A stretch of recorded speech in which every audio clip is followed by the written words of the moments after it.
नमस्कार, आज मी वन्हाळी इथं आलोय. तर वन्हाळी इथं ही जी सुरू लावण आहे, ह्या सुरू लावणसाठी आपण मागच्या वेळेला ऑल इन वन टॉनिक ह्या शेतकऱ्यांना दिलं होतं. तर त्याचा काय रिझल्ट आला आज त्यांच्याकडनं जाणून घ्या. नमस्कार साहेब, नमस्कार. आपलं नाव? मनोहर ज्ञानदेवाडकर, गाव? पन्हाळी.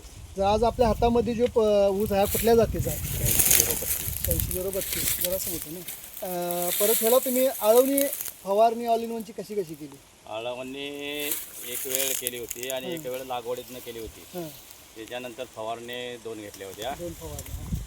आणि लागवड तुम्हाला ह्याला जादा लागली का कमी लागली? लागवड कमी लागली. लागवड कमी लागली. फवारणी ते लागवडीमध्ये टॉनिक टाकल्यामुळं लागवड कमी लागली. मग असा हा जो तुमचा आता ऊस आहे, हा ऊस सरासरी 24-25 कांड्यावरती ऊस आहे. ह्याच्या आधी तुम्हाला असा ऊस कधी येत होता का? नाही, एवढं कधी फरक पडला नाही. फरक पडला नाही. आणि अजून 12 महिने पण झालेलं नाही त्याला. बरं, म्हणजे आज हा 11 महिन्याचा जो ऊस आहे, हां, तर तुम्ही वापरून समाधानी आहे का? समाधान आहे.